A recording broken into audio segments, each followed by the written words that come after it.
బుడమేరు గండ్ల పాపం వైసీపీదే, సాయానికి బదులు విషం చిమ్మారన్న చంద్రబాబు.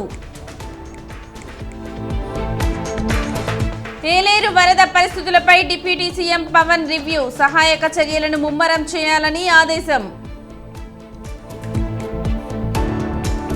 ఎలక్ట్రానిక్ కంపెనీ ప్రతినిధులతో చంద్రబాబు భేటీ, స్పేర్ పార్ట్స్ పై డిస్కౌంట్ ఇవ్వాలని సూచన.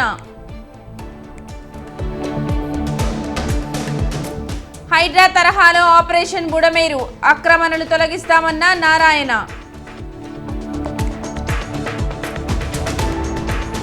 లక్షల మంది జల సమాధికి వైసీపీ కుట్ర, మంత్రి నారా లోకేష్ సంచలన వ్యాఖ్యలు.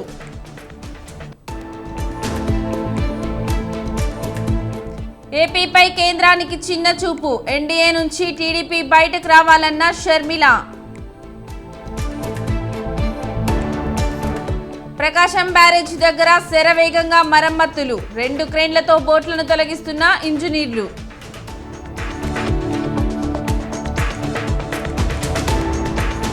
బుడమేరు సంక్షోభంపై చంద్రబాబు రాజకీయం, వైసీపీపై కక్షపూరితంగా వ్యవహరిస్తున్నారన్న అంబటి.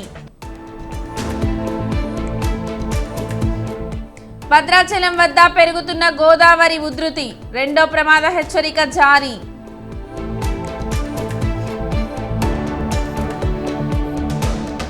విశాఖలో హైటెన్షన్ వాతావరణం, హైవే నిర్బంధించిన స్టీల్ ప్లాంట్ కార్మికులు.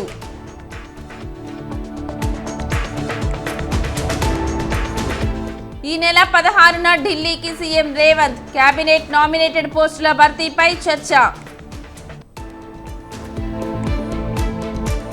తెలంగాణ ఆర్టీసీపై సీఎం రేవంత్ రెడ్డి సమీక్ష, హాజరైన మంత్రి పొన్నం, సీఎం శాంతికుమారి.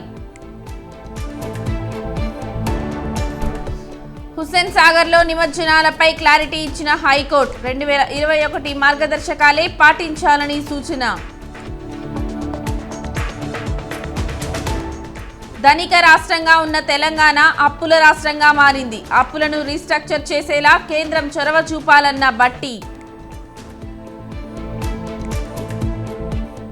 పార్టీ ఫిరాయించిన ఎమ్మెల్యేకి పీఏసీ పదవి ఎలా ఇస్తారు, కాంగ్రెస్ ప్రజాస్వామ్యాన్ని ఖూనీ చేస్తుందన్న ప్రశాంత్ రెడ్డి. తెలంగాణ బీజేపీలో ఎలాంటి విభేదాలు లేవు, కలిసికట్టుగానే ప్రభుత్వంపై పోరాడతామన్న ఏలేటి.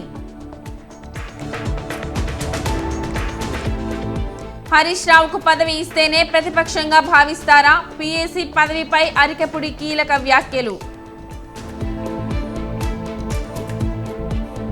అసెంబ్లీ రూల్స్ ప్రకారమే పీఏసీ చైర్మన్ నియామకం, బీఆర్ఎస్ నేతల వ్యవస్థలను గౌరవించాలన్న శ్రీధర్ బాబు. రాజ్ తరుణ్ కేసులో మరో ట్విస్ట్, బంగారపు పుస్తెల తాడు దొంగిలించాడని లావణ్య ఆరోపణ.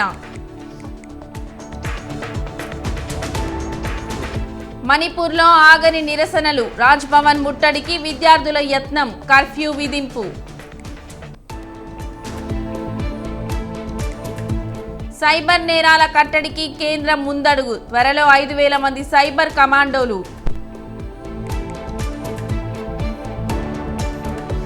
హర్యానాలో బీజేపీ 2వ జాబితా రిలీజ్, వినేష్ ఫోగట్ పై బరిలోకి యోగేష్.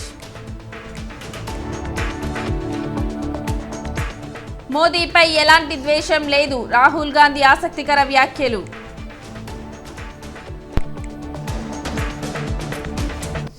ఉత్తరాది ప్రేక్షకుల ఆదరణ చూసి షాక్ అయ్యా, దేవరా ట్రైలర్ ఈవెంట్లో ఎన్టీఆర్ ఆసక్తికర వ్యాఖ్యలు.